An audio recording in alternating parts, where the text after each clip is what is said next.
All right, before the break, we talked about the cold pressure test. Increase the blood pressure. To decrease the blood pressure, we have what's called orthostatic hypotension.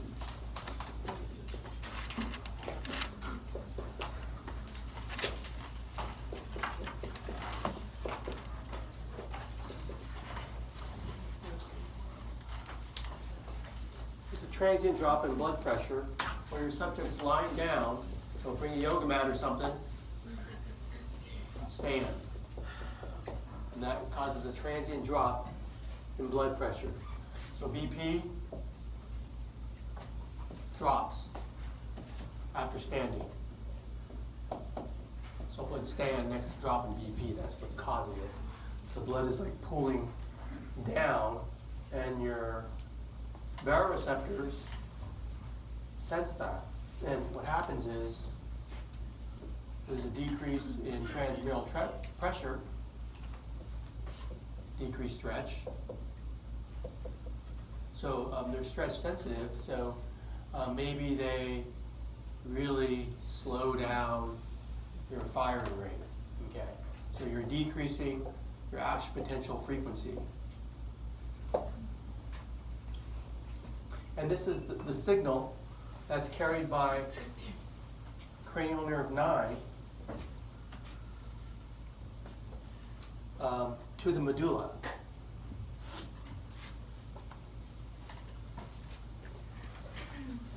And the thought here is at the medulla, now because blood pressure is low, you want to raise it.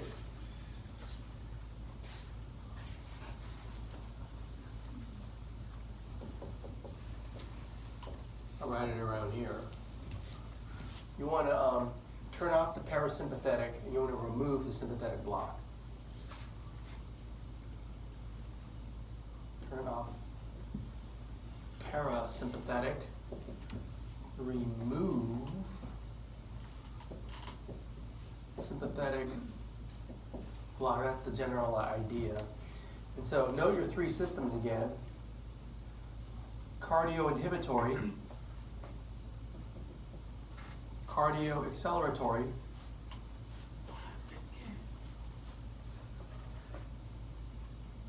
and vasomotor. Those three centers. So when these centers receive less action potentials, that's the signal to remove the sympathetic block. So you don't use cardio-inhibitory, you stimulate cardio-acceleratory, and you stimulate the vasomotor center. And then so the cardio-acceleratory sympathetic efferents to the heart, they're carried by the spinal nerves T1 to T5. Okay, T1 to T5. They go straight to the heart. You're going to increase the heart rate and increase the contractility.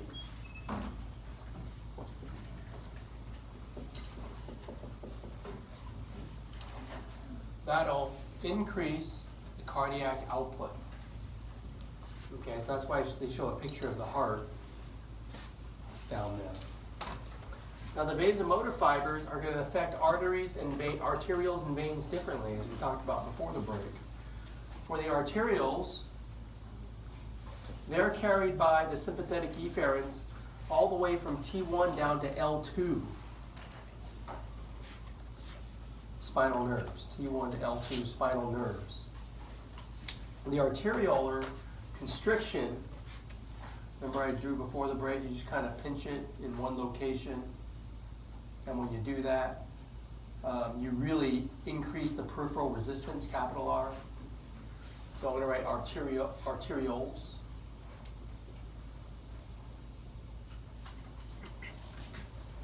Happens best there. And for the veins, no option there. What I had said was you just have a slight decrease in radius over a wider area. That slight decrease in radius doesn't affect resistance. What it does is decrease capacitance, increase cardiac output. So what we had said before the break, I'm going to abbreviate.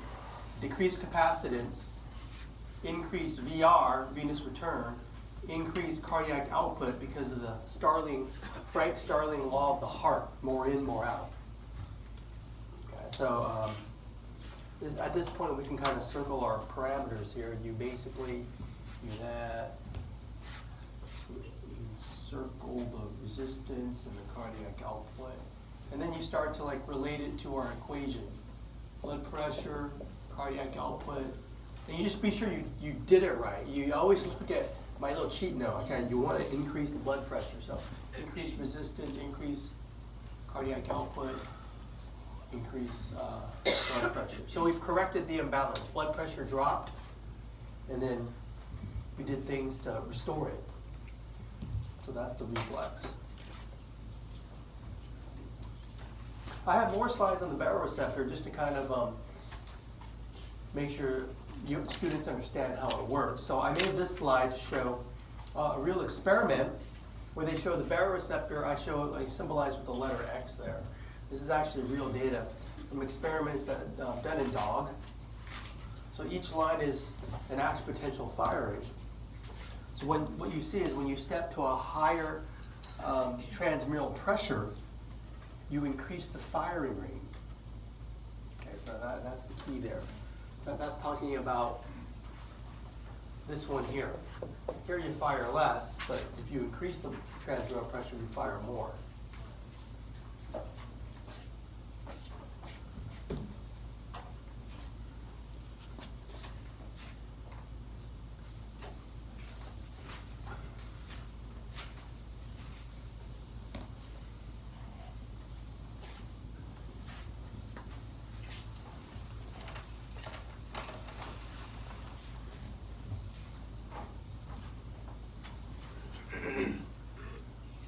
On your half sheet, number 3.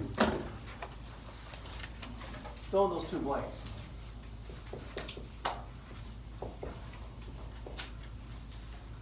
Baroreceptors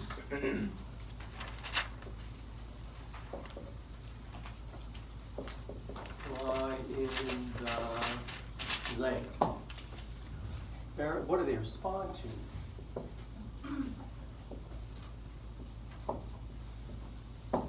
Give you a minute, think about that.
Number 4 on your half sheet.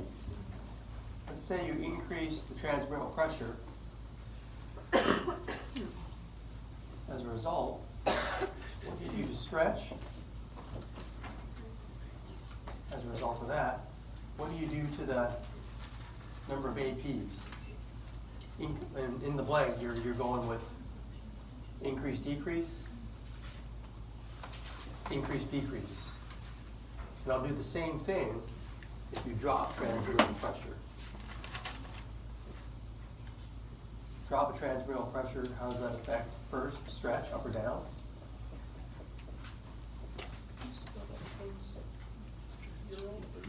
Yeah, so P-trans is short for transmural pressure. Yeah.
I'll give you a hint for this one.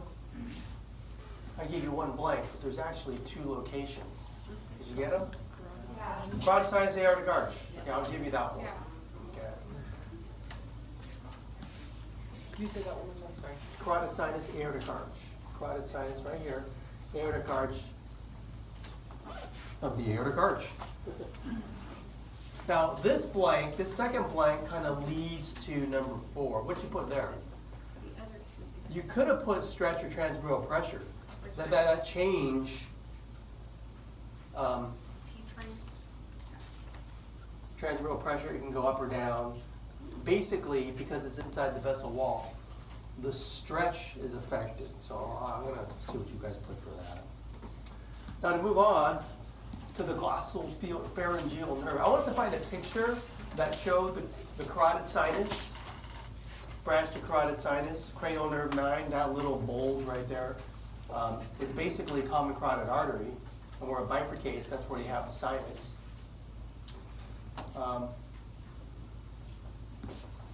There's a couple of nerves shown here. There's 9 and there's 10. Let's go with 9.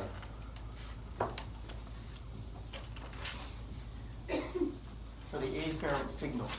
So this is the detector, right? So it's the beginning of the reflex where you're detecting a disturbance of the homeostasis in blood pressure.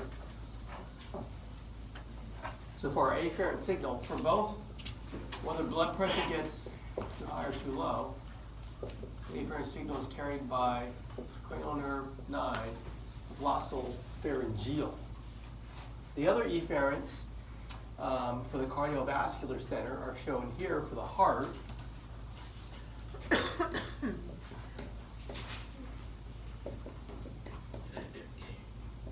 Now the heart has dual innervation, so you have to consider sympathetic and parasympathetic. The sympathetic efferents to the heart, the green nerves, T1, T5, spinal nerves, they carry the sympathetic efferents. They're going to affect the SAAV node, the myocardium. The parasympathetic response is carried by a branch of the vagus nerve, cranial nerve 10. Those carry, that's the dual innervation of the heart. This is the efferent to the blood vessels.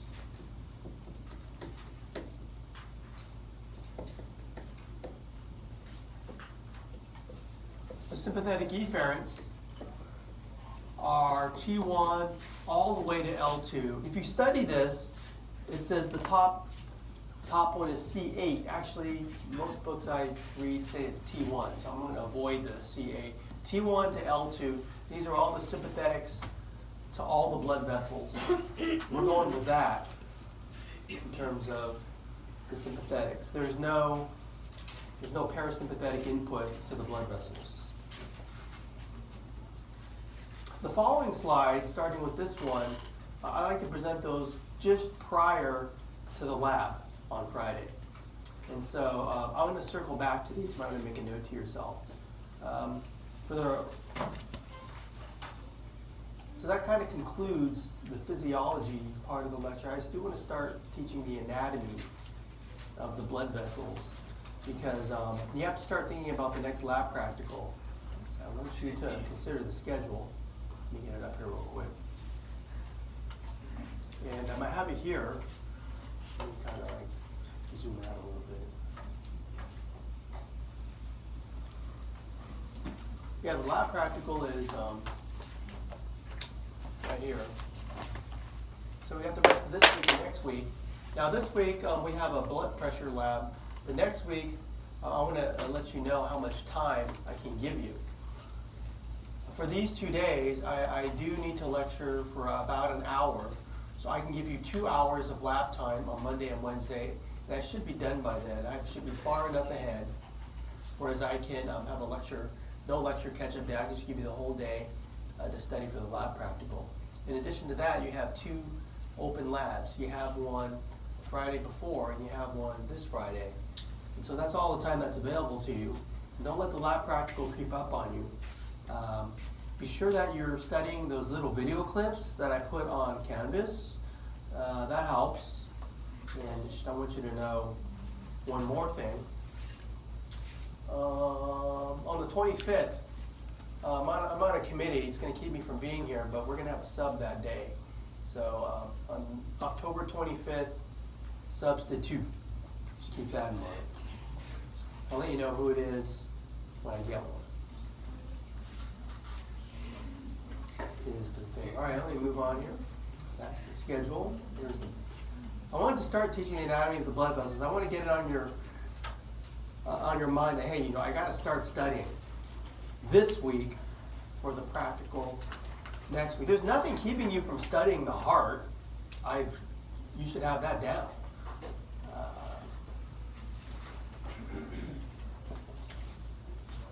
I don't have a starter's pistol and say go. You know, you just have to self-start.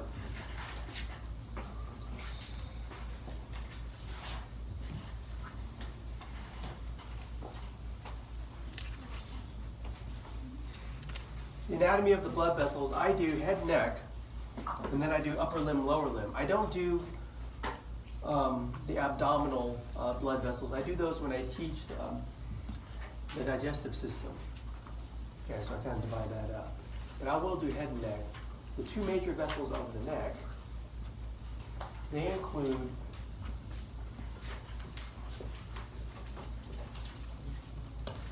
I'll go with the arteries first. Two major arteries of the neck are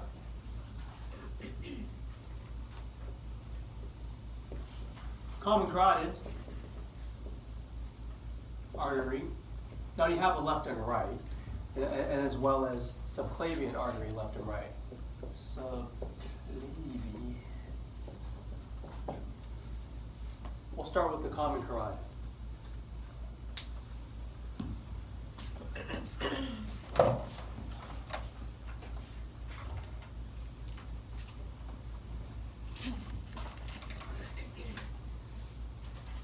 So here's a picture of the common carotid. This is the left side, okay? So I'm looking at this side, facing this way, that's my left.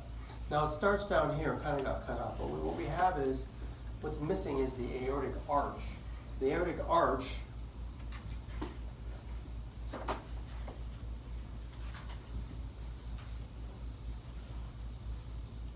I'm going to draw this out a little bit.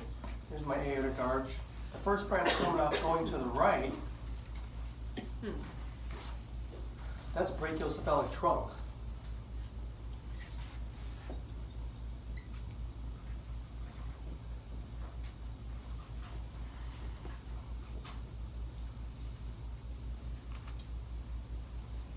Second branch coming off, which is what we're talking about here, is your left common carotid.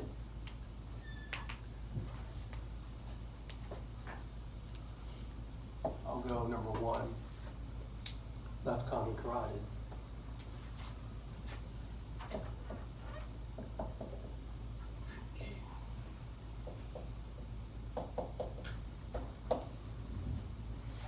The third branch coming off is left subclavian.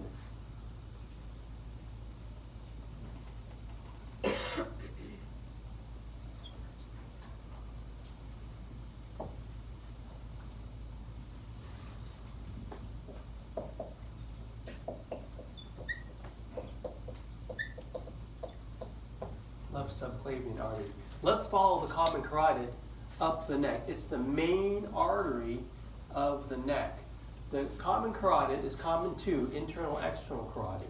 And the bifurcation or fork in the road occurs right here at the level of the superior thyroid cartilage.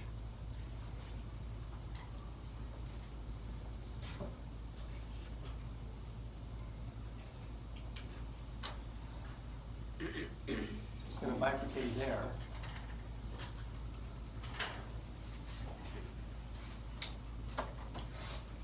Let's go 3.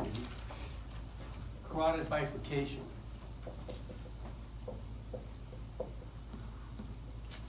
So that bifurcation occurs at the level of, well, the superior border of the thyroid. Now, you can palpate your Adam's apple or your laryngeal prominence. It's right around there. That's where it's bifurcating, where you take your carotid pulse. At the level of superior border, thyroid cartilage.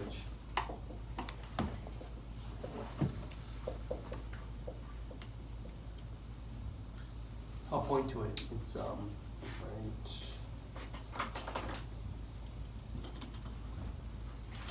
right there. That's your voice box. That's superior edge. That's where the carotid bifurcation is. It bifurcates into internal, external. The internal carotid, colored in red, it goes up the neck. It gives off no branches inside the neck. The external one gives off branches that stay external to the skull face. Doesn't enter the skull.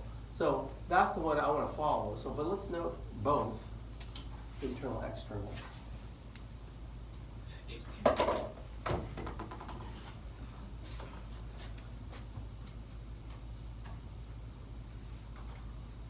So I'll just call it 4.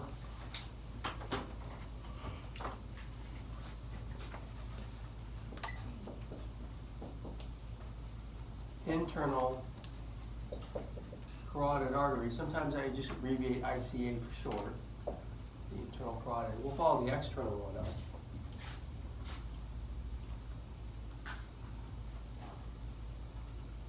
You know, the first branch coming off goes down to the thyroid. These 3 that I'm going to teach, boom, boom, boom, they actually go anteriorly. So first, let's note that this is number 5, the external carotid.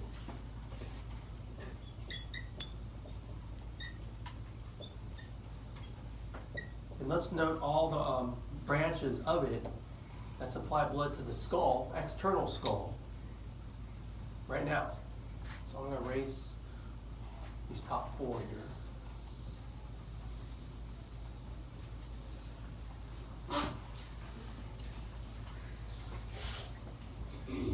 So let me advance the slide. The external carotid, I have a picture of a model in the room that's over there that shows most of these branches of the external carotid. The picture is easier to present from though.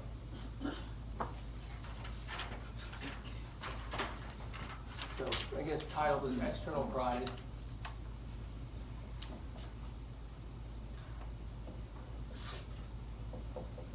Artery. Not talking about the veins yet. 3 go anteriorly.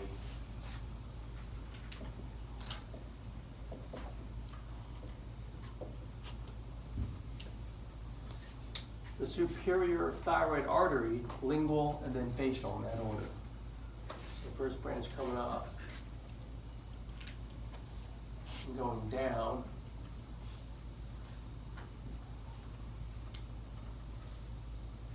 Number 6.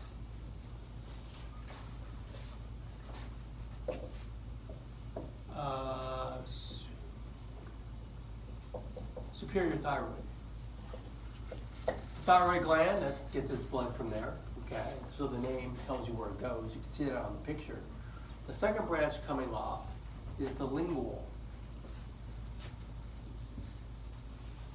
It's going to go to the tongue. I won't draw that, but draw a branch coming off. 7.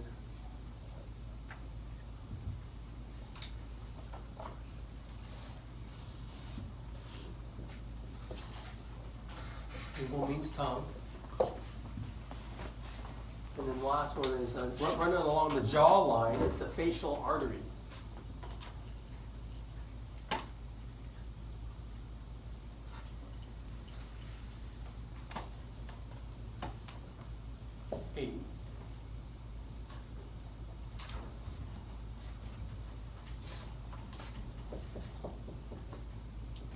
How they draw it next to the jawline there, some people can feel their pulse from the facial artery along the jawline. I can't feel mine. Maybe you can feel yours. But anyways, these are the 3 branches to know. The big ones, they go anteriorly. 2 go posteriorly to the back of the skull by the ear hole.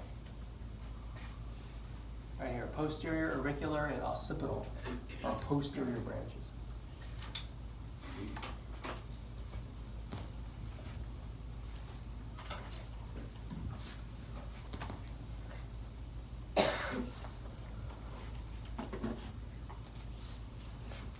to go posteriorly. So the first branch that comes off and goes posteriorly is the occipital arteries, right here. Here's the three I just taught, and this one going to the base of the skull, the occiput, or the occipital bone.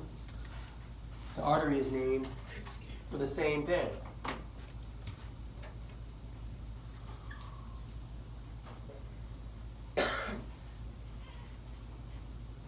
I'm on number 9.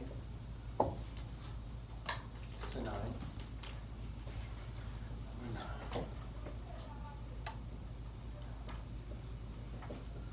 Occipital artery.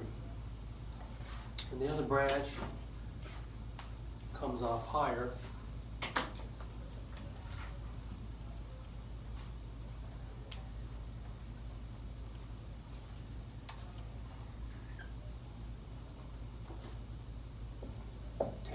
Posterior auricular.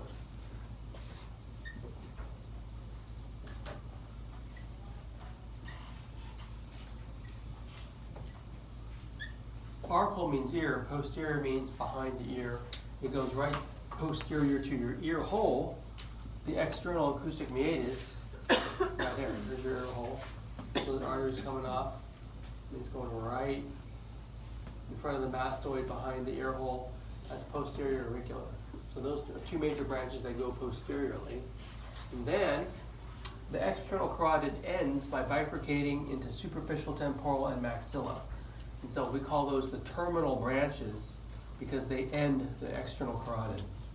So I'll go on the notes. 2 terminal branches.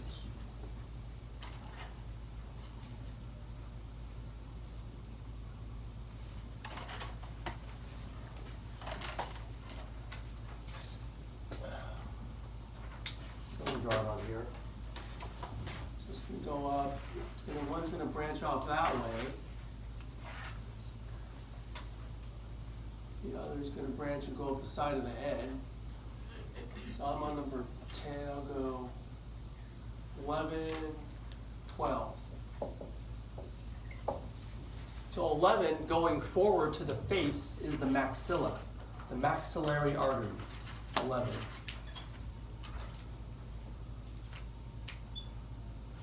So it helps to remember the bones of the skull, the maxilla, your central face, your upper jaw. That's where this artery is going. It gives off many branches, but I do want you to know one, the middle meningeal artery, which is a branch of maxillary artery. Middle meningeal artery. It enters the skull. It supplies blood to the meninges. I'll draw it coming off number 11 right there. I won't label it. You can label it yourself in your notes. I'm running out of room here. And then number 12 is the superficial temporal. I'm at the bottom of the board here, but I'm writing number 12. Superficial temporal artery. Remember the temporal bone, the sides of your skull? That's where this blood vessel is going. Let me advance the slide. The terminal branches are shown here. You've got external carotid, goes up, it ends when it bifurcates into maxillary and superficial temporal. And the one branch I want you to know, coming off, the maxillary is right here, the middle meningeal artery. It's going to enter the skull by going through the foramen spinosum. Can you show that again? Oh, I see it now. Right here. That's the middle meningeal. And this slide shows middle meningeal. It's going to go up through right here, the foramen spinosum right there. So we should note that. So I'll put it as a note for middle meningeal artery. Enters skull via foramen spinosum.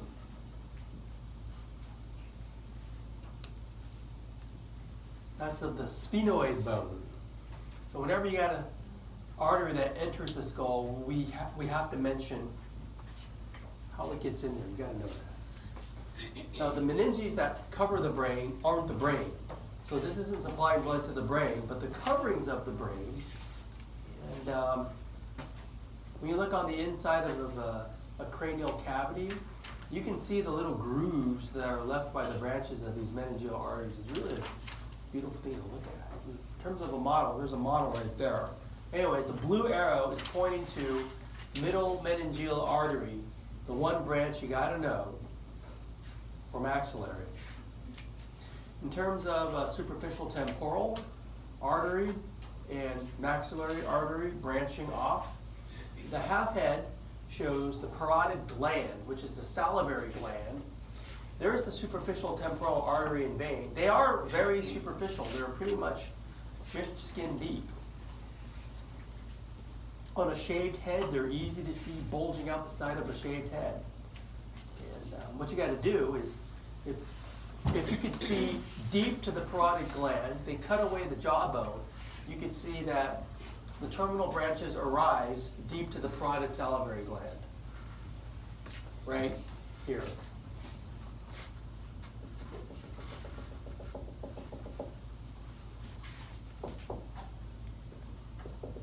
Terminal branches arise deep to parotid gland.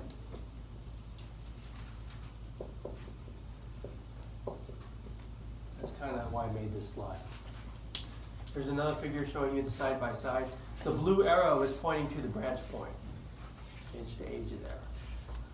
So we're kind of done with external carotid for now. Well, I want to circle back down the neck and talk about the other major artery of the neck, the subclavian artery. And it has some major branches too, and this is the picture that can help you learn those branches. So I'm done with this picture. I'm going to erase it.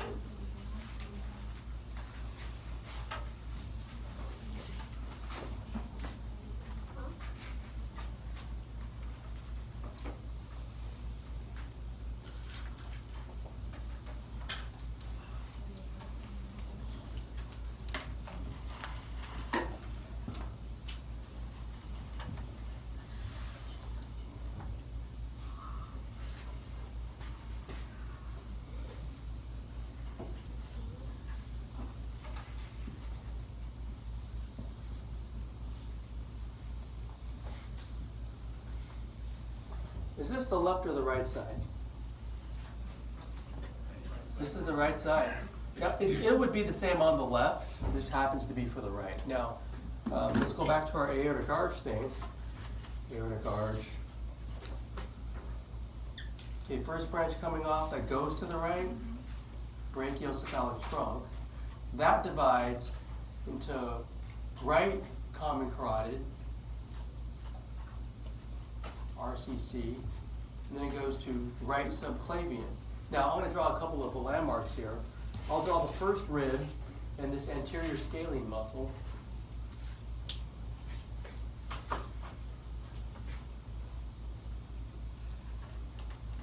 Rib 1, and then the muscle that kind of inserts right around here.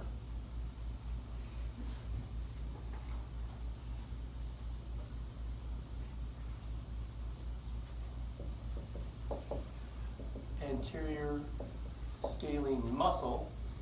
The artery, it runs behind it, so just kind of draw it going behind it. So I'm going to leave some gaps there.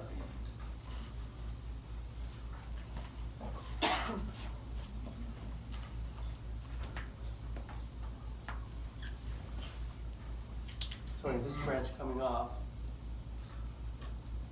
That is the,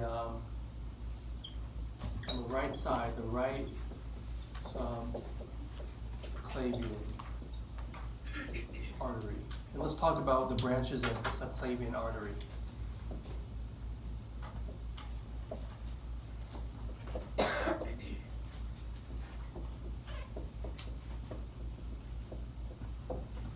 Okay, number one. This first branch coming off and going down is the internal thoracic artery right there. Internal thoracic.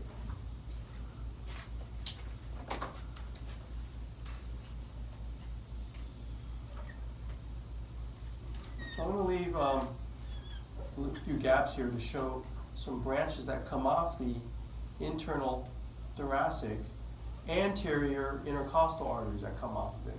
So just give you some kind of a landmark. Here's your sternum. Here's your body of the sternum, the xiphoid process. Because they're going to be on either side of the sternum. So this first branch coming off, right there, boom, call it number one. Internal thoracic artery. So the first C is an S, and the second C is a hard C, right? Thoracic. The branches coming off that I drew, you know, here are the anterior intercostal arteries.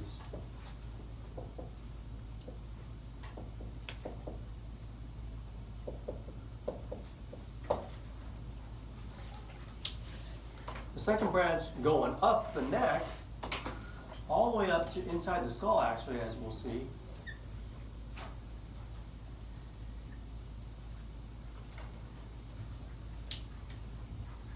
Vertebral artery.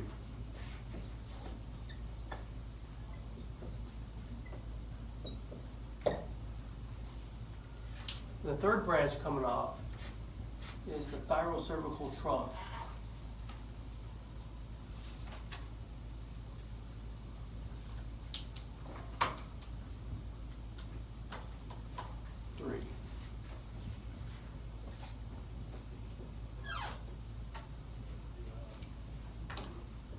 Now there's many branches of thyrocervical trunk.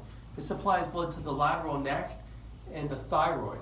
So there's inferior thyroid artery, I want you to know. Inferior thyroid. I have a leader line. I'll just point to it. I won't try to draw it in here, but there's thyrocervical trunk.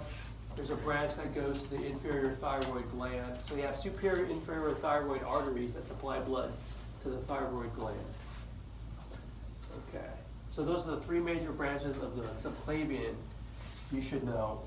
And that's a pretty good study of the neck, and we have some models that show two of those branches here. I just labeled them for you. They're coming off subclavian, and they go up, so I know they're vertebral thyrocervical trunk. We also have a picture here with the sternum removed, so they show the internal thoracic artery and vein together. And you can see all the nubs where they cut off the anterior intercostals. On our models, we have a chest plate, and it's called internal thoracic because it's on the inside of your chest plate. So on our chest plate, they show it right there. That's internal thoracic artery and vein, and this would be anterior intercostal artery and vein, filling those intercostal spaces. Okay. All right. The one thing I didn't talk about, I talked about the subclavian, I talked about external carotid. Let's talk about the internal carotid artery. It supplies blood to the brain along with the vertebral artery, and it enters the skull through the carotid canal. This is the cranial base, but it's an inferior view. The mandible has been removed, so that's the upper jaw. And there's the foramen magnum. On this picture here, it shows where the internal carotid actually gets inside the skull. Okay, but you should know the ICA enters through the carotid canal. So I'm going to erase this picture now.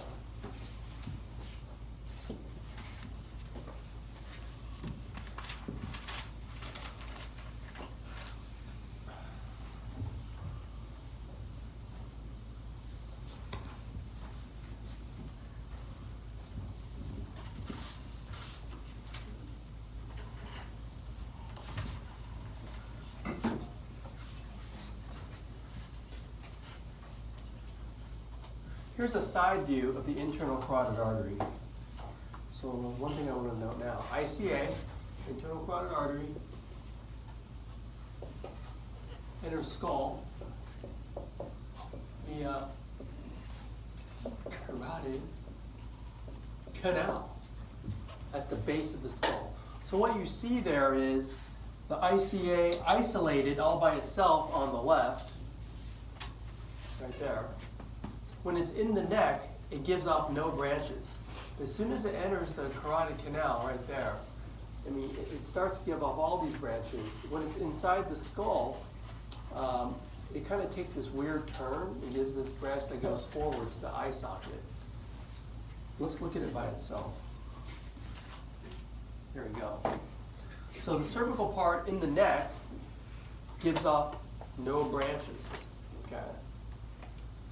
But when it enters the carotid canal, it starts to take these weird turns. That's why they call this the petrous part. It's the rocky part that's inside the skull. It's giving off all these different kinds of branches. So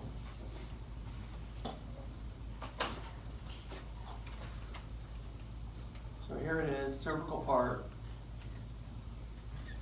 Then enters the skull, carotid canal. It kind of takes this weird twist. I won't draw any of the branches that you don't have to know. Then it kind of takes another weird twist. It's going to go forward. It's going to make a 180-degree turn backwards. And as it does so, it gives off one branch that goes forward. And that's the ophthalmic, let me give you one more, right? Ophthalmic artery.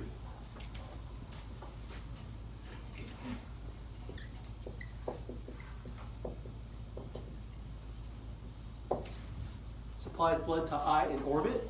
The ophthalmologist is your eye doctor.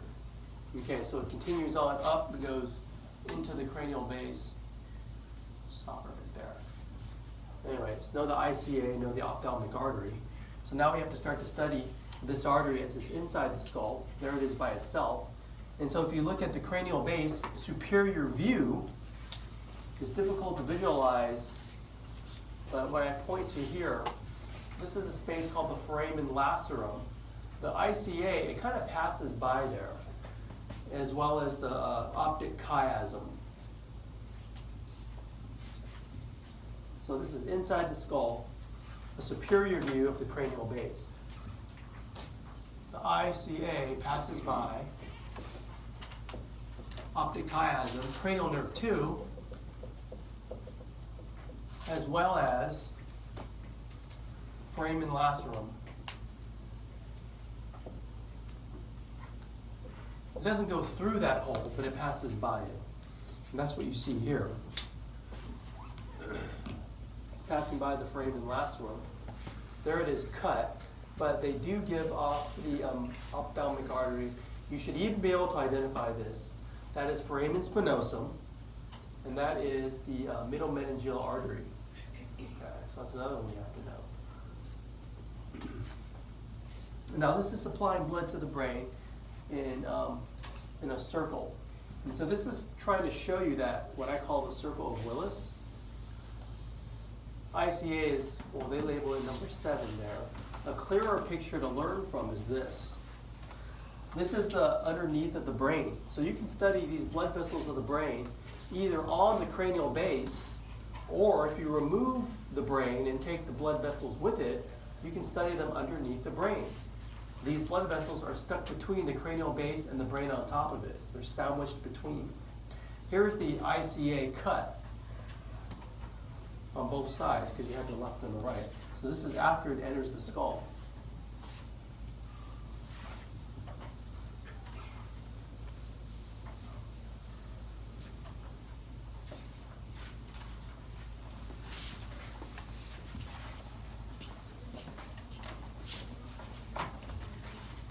So I'm just going to try to draw that picture out. Here's ICA.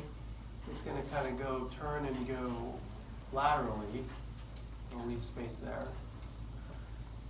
We'll leave space there. And I'm going to draw it on both sides.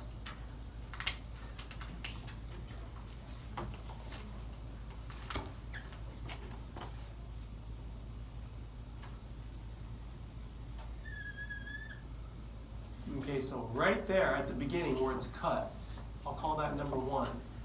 That is the internal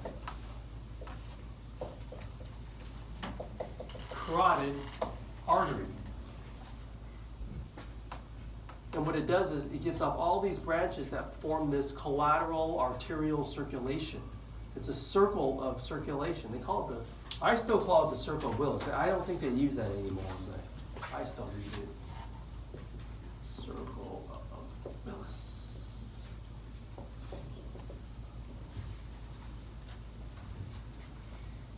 Now there's a branch that comes off the ICA that's going to go forward. I'm going to put my number 1 label somewhere else. It's in the way.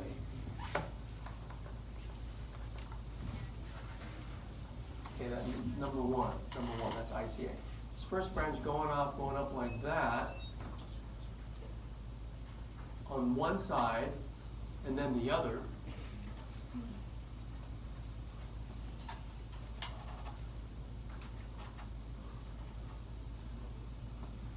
That's the anterior cerebral artery.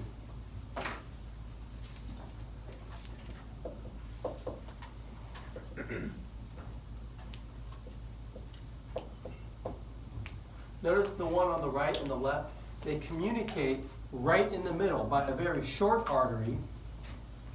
They can go from here to here. Call it number 3. That is the anterior communicating artery.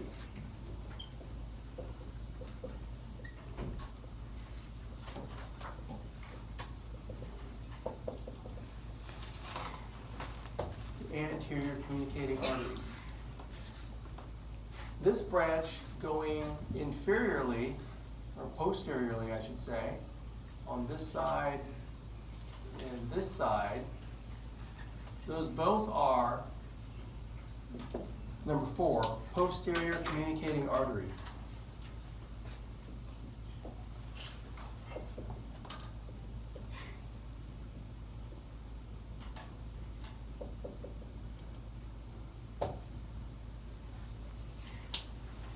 The one that extends off of ICA and just keeps going, like right there, I'll call it number 5, on both sides, that is middle cerebral artery.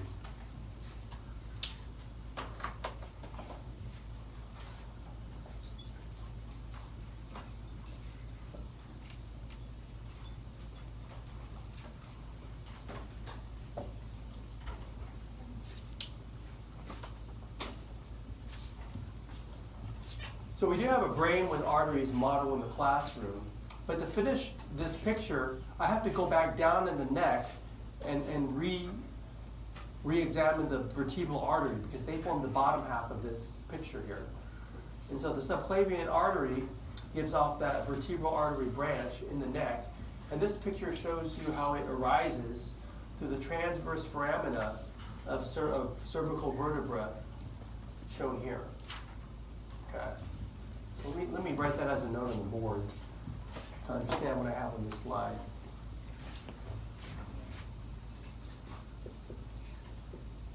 Vertebral arteries arise in the neck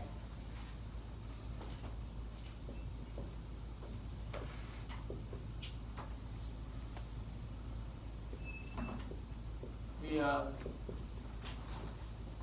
transverse foramen of cervical vertebra.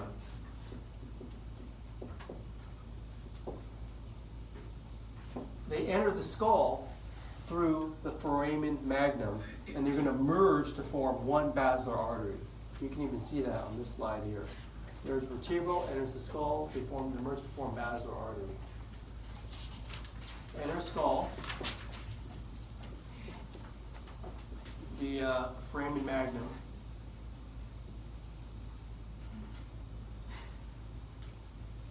And they merge.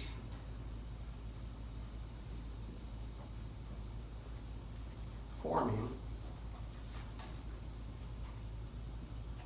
basilar artery. So to complete my picture, I'll go back to that slide, this one, where you see two vertebral arteries They're going to merge. We'll make like a wishbone thing here. There you go. That one there, number 6. 2 vertebral arteries there, number 6, vertebral artery.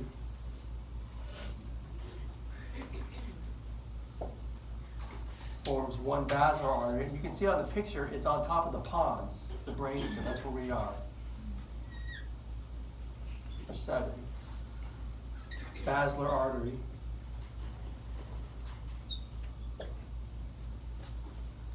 There's a lot of branches of the basilar artery. The only one I want you to know are these big branches right here that are the posterior cerebral branches off of the basilar.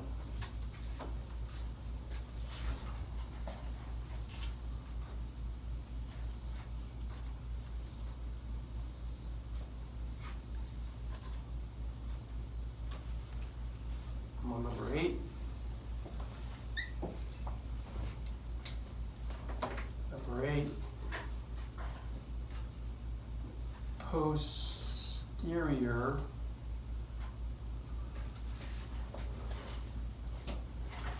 communicating. I'm sorry, posterior cerebral, excuse me. Posterior cerebral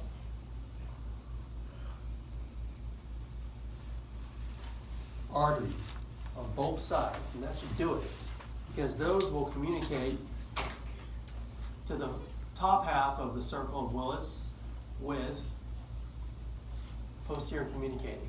So that kind of completes the circle. So you can see how the 2 vertebrals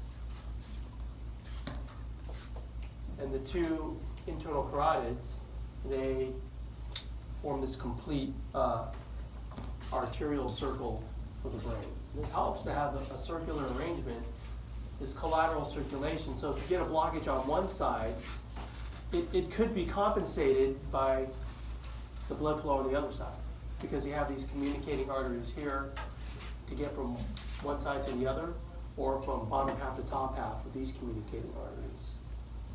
All right.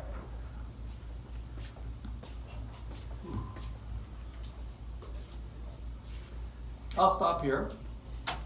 For the remainder of the time, if you want to study models, if you can. Be sure to turn your half sheet before you leave.